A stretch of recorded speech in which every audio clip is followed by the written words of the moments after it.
A new report from the CDC shows that almost 40,000 people died in gun violence in 2017.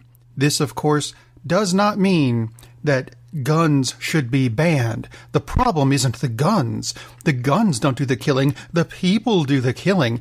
So maybe we should ban people? Is that the argument now?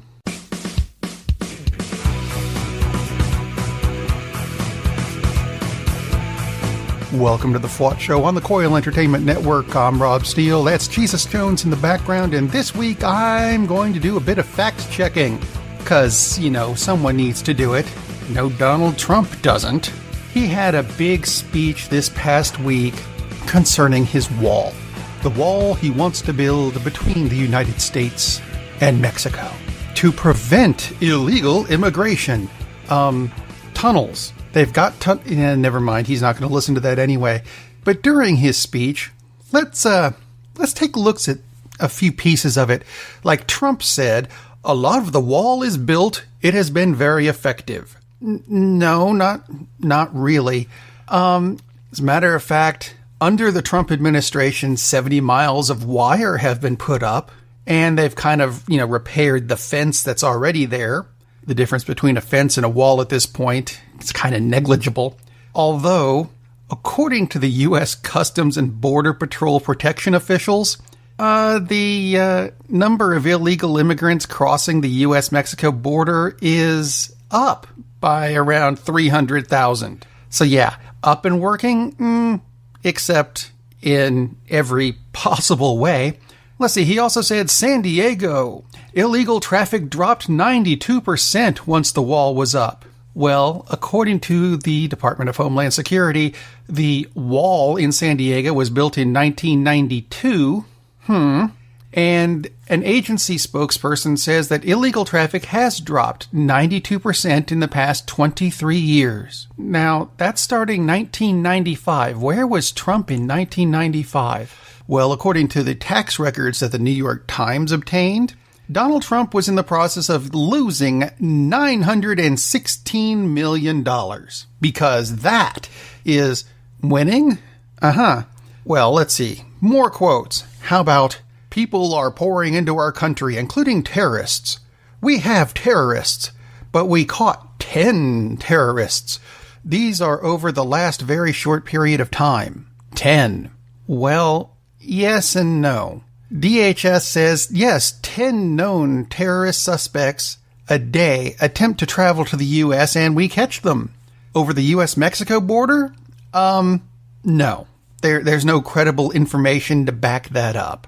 So basically, his entire speech seems to be completely made up. What? Donald Trump making up a speech? No, can't be. Yeah, actually, it is. Which leads me to this other thing that's been floating around Facebook. It's a comparison between Donald Trump and Spider-Man. Because Donald Trump really is Spider-Man, according to this article, image, something. It's a meme, and no, he's not. It breaks it down. There's a comparison. Yes, they're both New Yorkers. Donald Trump wears a red hat. Spider-Man wears a red mask. Spider-Man hates crime and supports the police. Donald Trump commits crimes and seems to be trying to dismantle most of our major national police forces. Let's see, they're both married to a model. Gotcha on that one. But the main argument being that Donald Trump has never been seen with Spider-Man at the same time, leading people to believe, and that scares me that people believe this, that Donald Trump is Spider-Man. No, I'm afraid the only real comparison here, because New Yorker, there's millions of New Yorkers. There's even millions of red hats. The main thing here, and this is the only real comparison, is that Donald Trump and Spider-Man both leave behind this white sticky residue. That's about it. Yes, I did go there. I mean, seriously, of these two characters, unfortunately, only one of them is grounded in reality. And what terrifies me is that one is Spider-Man. You may have seen this earlier this week. 60 Minutes did an interview with Elon Musk, the guy who runs Tesla, the company that's making cars that can drive themselves.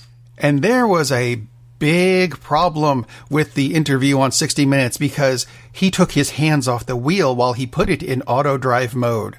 And people complained, oh, that's unsafe. Look how unsafe that is. It's terribly unsafe, except, it's over 99% of all instances where these modern Tesla cars drive themselves, they do just fine.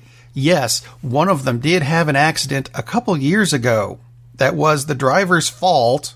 Not exactly the, horrendous thing that they're making this out to be. Tesla cars not only can drive themselves, they can park themselves without someone in the car.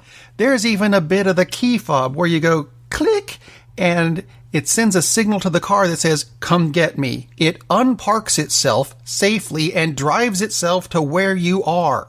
These cars are probably a lot safer than the ones we're driving. And by we, I mean anyone who can't afford a Tesla. Unfortunately, the people who can afford a Tesla fall into that category of, 1%ers, which in a sense could be a good thing because I have trouble trusting them with the crayons. I don't want to trust them with the car.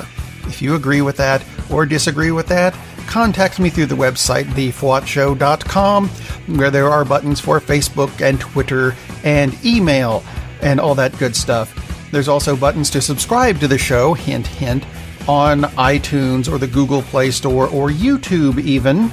Yes, the video version is still on its way. No, unfortunately, that mystery thing I told you about that I was going to do for Christmas got cleared up, damn it. I'm very annoyed by that. But you can make that up to me by going to the FWOT shop, of which there is a button. Pick up a t-shirt or a pillow or a phone case or something. It would be greatly appreciated and it would make me feel better. In the meantime, I'm going to leave you with the Rock and Roll Hall of Fame. Oh, goody. They just announced their new inductees for 2019. And there are some people I agree with, like The Cure. Finally getting in, Def Leppard, Janet Jackson, Stevie Nicks, even if she sounds like a goat in all of her songs. I get that she's going in. Radiohead, I don't get. But you know what? I don't have to get all of them. That's fine. What did annoy me was that 9 Inch Nails is being snubbed. And if you've listened to the past several shows, they keep coming up. I like 9 Inch Nails. They should be in because they inspired bands like Radiohead. Hint. Anyway, when asked about the omission from the Rock and Roll Hall of Fame, Trent Reznor said, and I'll quote, I honestly couldn't give less of a shit. And I think that pretty much sums up the Rock and Roll Hall of Fame for me. Have a good week, everybody. I'll see you next week with a Christmas Carol special. Brace yourself. It's going to be fun.